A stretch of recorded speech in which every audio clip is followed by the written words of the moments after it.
ఒక రవితేజ, ఒక రామ్ చరణ్ గారు, ఒక అల్లు అర్జును, బాలయ్య బాబు, ఇప్పుడు రాము ఇదే వెళ్తున్నారు. చిరంజీవి గారితో సినిమా చేసే సిచ్యువేషన్ ఎప్పుడు మీకు రాలేదండి? వస్తుందండి, కథ ఉండాలి సార్. కాదు, గతంలో కూడా ఎప్పుడు గతంలో కుదరలేదండి, రాలేదు. ఇప్పుడు వచ్చిందంటే కూడా నేను కథ మీద కూర్చోవాలి సార్. ఎందుకంటే ఆఫ్టర్ అఖండ అన్నీ మారిపోయినాయండి. పెర్మిటేషన్. ఎందుకంటే ఆ సెక్టర్ హీరో బాలయ్య గారు కానీ, చిరంజీవి గారు, వెంకటేష్ నాగార్జున, ఇదంటే అదొక సెక్టార్ అండి. దానిలో చేసేటప్పుడు మెయిన్ పారామీటర్ ఏది చూస్తారా అంటే అఖండ చూస్తారు. ఇప్పుడు అఖండ లాగా నేను ఏదైనా కొత్తది ఎత్తుకొని చేయాలి చిరంజీవి గారి మీద. సో ఇప్పుడు ఏదైనా వస్తే దాని గురించి కూర్చోవాలే తప్ప ఇప్పుడు మన దగ్గర లేదండి కథ లేదు. అలా లేదు. ఇప్పుడు అదే మళ్ళీ చిరంజీవి గారితో చేసే ప్రపోజల్ ఏదైనా వస్తే అప్పుడు మీరు మళ్ళీ కొత్తగా ఆలోచించాలండి. అప్పుడు దాని మీద పెన్ను పుస్తకాలు పట్టు కూర్చుంటారు. వచ్చినా కూడా ముందే ఆలోచించుకోవాలండి, వచ్చిన తర్వాత అనేది కాదు. అదే ఒక కథ రాసి పెట్టుకుంటే ఎక్కడికి పోదండి. రాయలేదా మీరు? అలా కాదండి, ఇప్పుడు అఖండ తర్వాత వేరే విధంగా వెళ్ళాలండి. అఖండాకి ముందు ఉన్నాయండి, చిరంజీవి గారి కథలు ఉన్నాయి, కానీ అఖండ తర్వాత పూర్తిగా మారిపోయిందండి. ఒక క్యారెక్టరైజేషన్, ఒక ఇది కానీ తీసుకొచ్చే విధానం కానీ మొత్తం అంతా వేరేగా వెళ్ళిపోయింది. సో ఇప్పుడు అంతది కావాలి, అతనితో చేయాలంటే, చిరంజీవి గారితో చేయాలంటే అంత కథ కావాలి. ఓకే, అంటే అది వేరే వేరియేషన్లో ఉండాలి, ఉంటేనే కరెక్ట్గా కూర్చుంటుంది. వేరే డైమెన్షన్ ఉండాలి. లేదంటే ఎలా పడతా అంటే దాంతో పోలికి వస్తుంది. సో అందుకని తొందరపడకూడదు. Okay okay.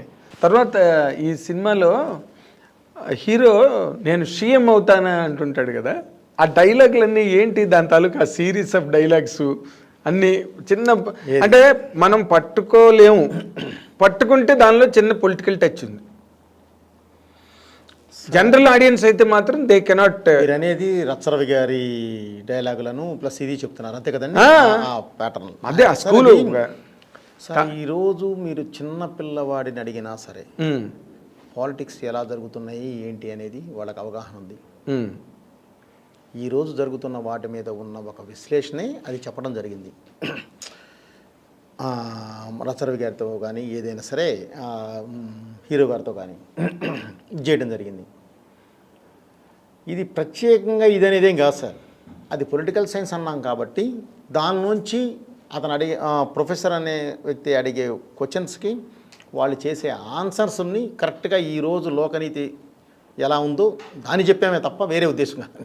అవును, అదే నేను ప్యాథాలజిస్ట్ అవుతానని చెప్పి అతను ప్యాథాలజిస్ట్ అంటారు అని వాళ్ళగాడు అంటాడు చూడండి, లెక్చరరు ఫ్యాకల్టీ అన్న తర్వాత వాళ్ళు లేచి అసలు ఈ ప్రపంచం ఎలా ఉంది, ఎలా బాగుపడాలి, ఎలా చెడిపోతారు అని చెప్తుంటే అన్నీ ఇటే మీరు దేన్ని ఉద్దేశించి రాసినట్టుగా ఏం లేదు, సటైరికల్గా ఉన్నా కూడా సార్.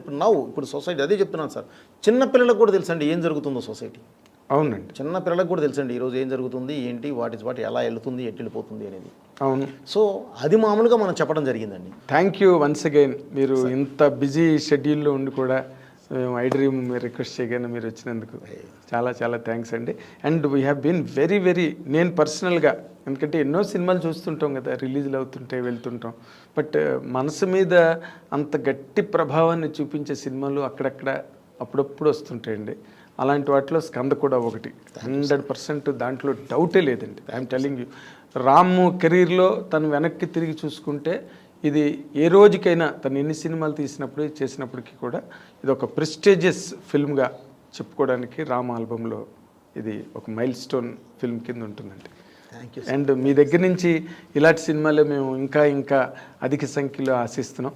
మీ సినిమాల ద్వారా ఎంతమందో మళ్ళీ అంటే రివైవ్ అయిన ఆర్టిస్టులు లైక్ జగతి బాబు గారు, శ్రీకాంత్, ఇప్పుడు ఇలాగ ఎంతోమంది ఆర్టిస్టులు. ఎంత వెరీ ఫైన్ థింగ్ మీతో ఏంటంటే టక్మన్ బాంబే ఫ్లైట్ ఎక్కి వెళ్ళిపోకుండా ఇక్కడే లోకల్గా కార్ వేసుకు తిరుగుతుంటారు, ఏ జంక్షన్లో ఎవరున్నారో వెతుకుదామని.